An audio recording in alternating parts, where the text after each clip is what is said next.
los argumentos tienen poco fundamento por parte del gobierno nacional en una industria tan grande, ¿no? Y que también genera mucho empleo en la Argentina, ¿no? Y también atrae justamente desde el exterior hacia la Argentina producciones, ¿no? Y grandes producciones para poder invertir en la industria del cine. Por eso vamos a saludar en la jornada de hoy a Andrea Testa, ella es directora, guionista, productora, ¿no? En este sentido, para analizar la situación crítica, ¿no? Y en la defensa, por supuesto, del cine argentino. ¿Cómo estás, Andrea? Un gusto saludarte. Julieta y Ania te saludan. Hola, ¿cómo están? Buen día. Gracias por el espacio y por la preocupación que estamos viviendo en el sector audiovisual. La verdad que justamente, ¿no? Es una preocupación muy grande en este sentido porque lo decíamos, hay muchos ciudadanos que quizás no dimensionan, ¿no? Lo que significa la industria del cine. Quizás muchos lo terminan reduciendo en el producto terminado, lo podríamos decir así, ¿no? Y hay toda una industria atrás que genera empleo, que genera producción, que genera contenidos, ¿no? En este sentido. Ujú. Sí, y sumo a eso, como decís, ¿no? Lo ven en el formato final, en esa obra final, que también muchas veces nos cuesta, ¿no? Con las Mm. películas llegar a la gente, porque no solo, eh, digamos, la actividad audiovisual tiene que ver con la producción, sino también con la exhibición de un montón de películas muy valiosas que se realizan en nuestro país, en todo el territorio, y que también necesitan cuidado y protección para poder llegar a diferentes espacios de difusión y de exhibición.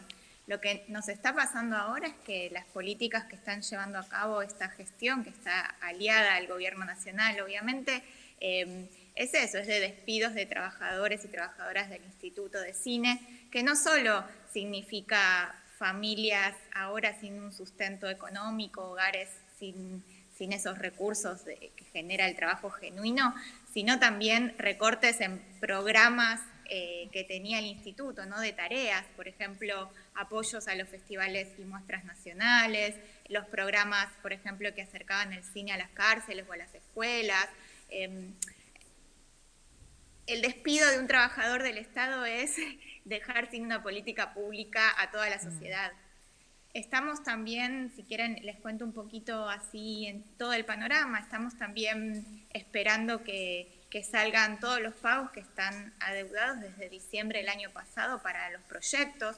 Son productoras y realizadores integrales que no están cobrando lo que deberían estar cobrando por sus proyectos, se han frenado un montón de películas en diferentes etapas, tampoco están habiendo hoy garantías de formas de, como tiene el instituto, de adelantar los subsidios para que se generen rodajes, entonces eso también implica que no se estén filmando las películas que se filmaban en esta época del año, eso es muchos trabajadores y trabajadoras Mm. técnicos sin trabajo, también han paralizado la posibilidad de presentar nuevos proyectos, hay una suspensión de esa vía, han también dejado a los comités de evaluación de los proyectos sin efecto, proyectos que ya habían sido aprobados por comités de evaluación, los están devolviendo a los presentantes. Entonces estamos afectados y afectadas por toda la cadena de la actividad Andrea, productiva y de nuestro también país. es realmente reducir mucho a esto que se dijo en algún momento, ¿no? El mal uso y la mala distribución de recursos o reducirlo solamente a algunas figuras públicas, como fue el caso de Andrea del Boca, o quizás partidarias, como es el caso de Pablo Echarri, ¿no? Hay todo un seguimiento, una línea que tienen que hacer las productoras para que ese financiamiento llegue, ¿no? Hay que hacer una presentación de carpeta, esa presentación de carpeta significa un costo, ¿no? Que hasta muchas veces lo absorbe la propia productora, ¿no? Cada película nos lleva en un promedio de 3 a 5 años de desarrollo. O sea, imagínense la cantidad de trabajo Saludarla. que implica. Sí es un trabajo que tiene otras características, ¿no? Que implica lo emocional, que implica el intelecto, que implica la investigación, que implica unir talentos, ¿no? Cada proyecto es un mundo que se abre y también con el compromiso, ¿no? que cada realizador y realizadora tenemos a la hora de abordar una parte de la historia personal, de la historia de otras personas, de la historia del país o de la región o del mundo, ¿no? Las películas lo que permiten es traer al presente temas que nos emocionan, que nos movilizan, ¿no? Y no hablo solo de las películas que tengan como una mirada política más emergente o social, sino que todas tocan una fibra íntima, ¿no?, de las personas. Entonces, ese trabajo que a veces es intangible es lo que molesta, ¿no? Por eso siempre aparecen estas campañas maliciosas en donde instalan ideas como que somos millonarios, que nos robamos plata del Estado a costa del hambre de las personas. Es muy agresivo, ¿no?, escuchar eso cuando en realidad somos un montón de personas en todo el país que queremos forjar una industria, una actividad audiovisual con compromiso y con ganas de que el arte nos una, ¿no?, y que nos permita espacios de encuentro, de reflexión, de abrazos también, ¿no?, en momentos que son tan difíciles. Las películas, por ejemplo, en la pandemia, ¿no?, todo el arte nos ha salvado. Sí, y también pensar, ¿no?, en que la industria es un derrame por sí misma, ¿no? Cuando se va a realizar un proyecto, una realización, más allá de que se conocen lugares que quizás una persona no tiene posibilidad de verlos, lo hace a través de esta realización, pero digo, hasta el propio barrio, el almacén, las locaciones, el maquillador, un vestuarista, no solamente lo que hace propiamente al cineasta, ¿no? Más allá del técnico, del guionista, bueno, creo que es un derrame muy grande la realización de la industria audiovisual. Sí, bueno, hay análisis que, bueno, ahora han quedado un poco desactualizados porque además otra de las medidas de este gobierno, esta gestión del instituto, fue cerrar el Observatorio Audiovisual, que era una herramienta que tenía la sociedad para conocer justamente esos números de impacto económico sobre la sociedad a partir de las industrias audiovisuales.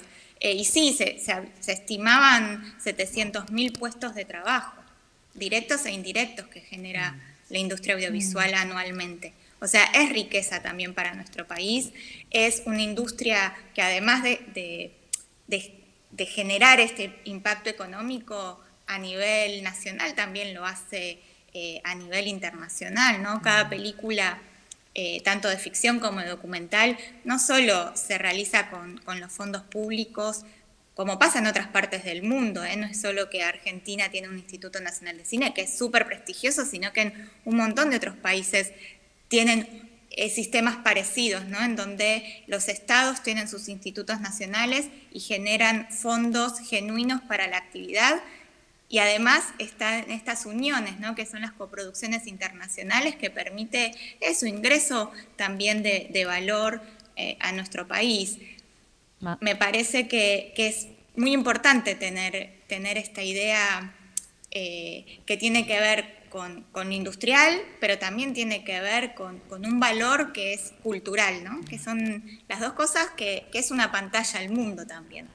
Claro, esta parte identitaria me parece súper importante desde el acervo cultural, y también esta otra de la industria que mencionás, en un contexto donde el mercado toma protagonismo y donde de pronto la libertad es bandera pero no su ejecución, y también la ideología política de este gobierno en este momento tiene un desprecio muy poderoso por el Estado y por todo lo que tiene que ver con sus organismos, sobre todo si hacen mella en estos temas tan sensibles como en este caso todo lo que permite el cine, ¿no? Es una amplísima gama en cuanto a esto. Y quería consultarte, porque hay distintas informaciones. Una es, se cierra el Inca, la otra es, se cierra para una auditoría, se va a revisar todo, se va a volver a abrir. Incluso Mirta Legrand hizo declaraciones diciendo que no se va a cerrar el Inca y que tampoco se va a cerrar el Cine Gaumont, cuando ya el anuncio era que se van a cerrar todas las salas dependientes del Inca. Vos que estás como en el interior de este tema, ¿qué nos podés decir al respecto de todas estas versiones cruzadas?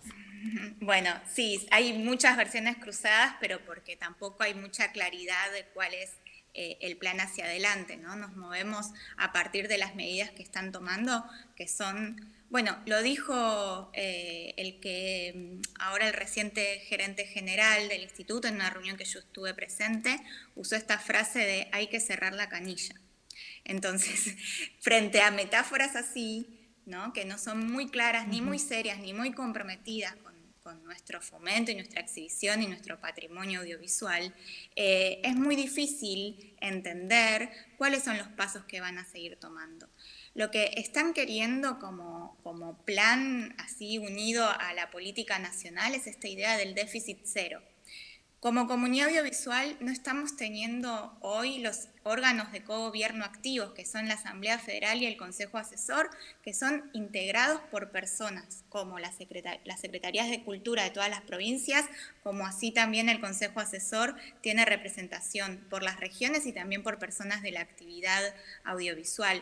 Esos órganos de cogobierno nos permitirían conocer los números, los balances contables, trazar medidas de fomento de manera consensuada con todos los sectores. Eso no está habiendo. Entonces, despertarnos con noticias o irnos a dormir, porque generalmente llegan los viernes a la noche, con despidos, con cierres de programa, con suspensión de la posibilidad de presentar nuevos proyectos, con devolución de proyectos que ya tuvieron dictamen positivo de los comités, con pagos que no se están haciendo.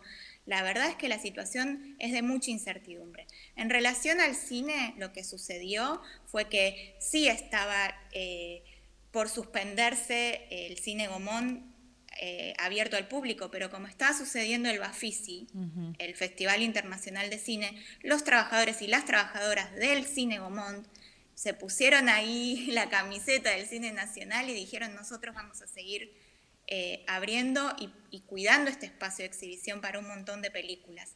Eso lo que permitió es que, bueno, se continúe abierto. Ahora tenemos que ir viendo paso a paso cuándo van a seguir tomando este tipo de medidas, que es, por ejemplo, han dicho que el Cine Gaumont quizás puede ser posible que entre en concesión en otro espacio, que no hay una claridad del proyecto, digamos, de cuidar lo que es del Estado, y que si es del Estado es de todos y de todas. Eso es muy importante, no es que somos partidarios políticos de algún tipo de idea política, sino que acá hay una diversidad enorme de personas afectadas, trabajando, queriendo sostener algo que va más allá de un gobierno nacional X, ¿no? Con un color político. Esto es algo que es transversal y tiene muchísimos años de historia en nuestro cine, en historia mundial del cine, no solo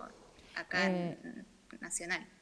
En esta incertidumbre te planteo algo hipotético y tal vez contrafáctico, que es, supongamos el peor escenario.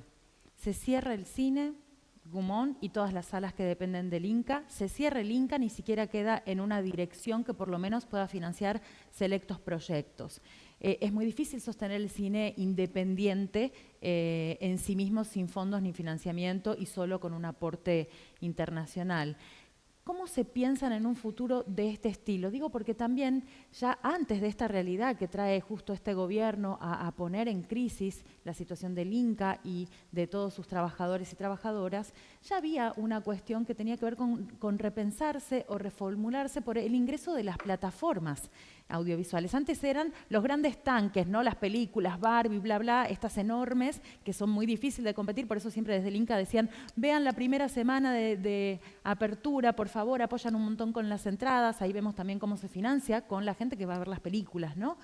Pero digo, pensemos este escenario, que no quisiera yo, por supuesto, que fuera así, porque valoro muchísimo el cine y la industria nacional, pero lo pensemos. ¿Ustedes ya se venían reformulando o cómo seguir en este mundo digital en donde las plataformas han hecho mella? Y creo que por ahí una de las películas que empezó a generar esta pregunta fue Granizo, con Francella, que también está justamente ahora en afinidad con este perfil por ahí más ideológico del gobierno. Digo, ¿cómo se están pensando de cara al futuro si no existe más el Inca?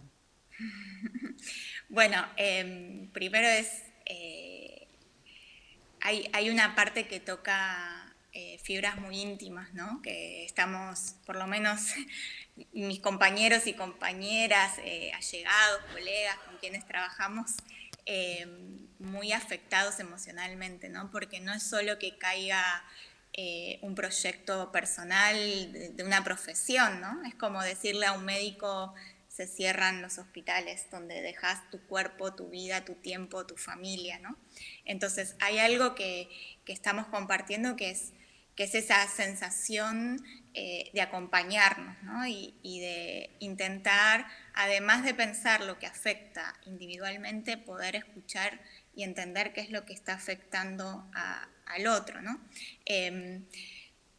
Me parece que hay algo de este camino que estamos emprendiendo, que es defender un derecho que trasciende lo individual, ¿no? Es un derecho que hay una ley de cine que hay que proteger, que tiene años de historia. Yo creo que eso, que es también valorar el trabajo genuino, que vamos a seguir estando ahí codo a codo para intentar que no reduzcan y que no cierren. Si llega a cerrar el instituto o cambiar sus formas de fomento para que solo puedan filmar muy poquititas películas y muy selectivas esas películas, no se va a morir el amor que tenemos al cine y las formas de resistencia que el cine también a lo largo de la historia mundial nos ha enseñado. Hay algo que sí, obviamente, hay sectores y películas y personas que tienen una llegada a poder conseguir fondos en otros países. Bueno, el cine, de alguna manera, vamos a poder seguir haciéndolo. Lo que está en juego acá es un derecho de toda la sociedad, ¿no? De tener una cinematografía nacional pujante, diversa, con todos los relatos de nuestras historias.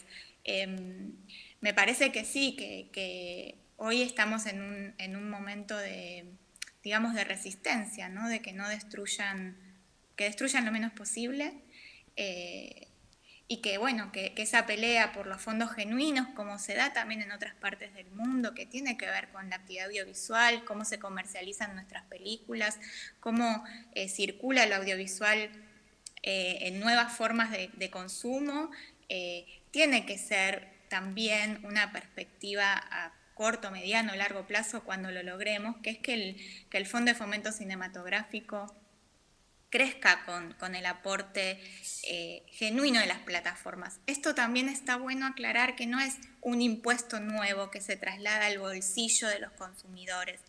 Estamos todo el tiempo haciendo, ¿no? Como revisar esos argumentos, repensarlos, dar esta batalla cultural que es la que nos están planteando, ¿no? Porque acá no hay un problema económico. No es que el Inca le sale plata al Estado. En realidad genera riqueza, genera actividad, genera empleo, genera actividad industrial. Lo que está en juego acá es quiénes van a poder seguir hegemonizando un discurso, ¿no? Y llegando a todos los hogares en las pantallas. Eso, quienes empiezan a contar esta historia que de pronto no tiene tanta representatividad y que en lo cultural es esta batalla que se plantea en el ámbito del cine y en otros ámbitos también está librada, ¿no? Porque es como toda una propuesta de una nueva ideología y es muy distante de esta identidad argentina y cultural que viene teniendo nuestro país. Andrea, muchísimas gracias, nuestra solidaridad por esta causa a tus compañeros, a vos y por supuesto nuestro medio a disposición. Muchísimas gracias también por el tiempo y por seguir en esta pelea, ¿no? Que es algo que ojalá el cine sea mucho más grande, ¿no? Que haya muchísimas más películas para que cada persona que desee verse en pantalla pueda verse.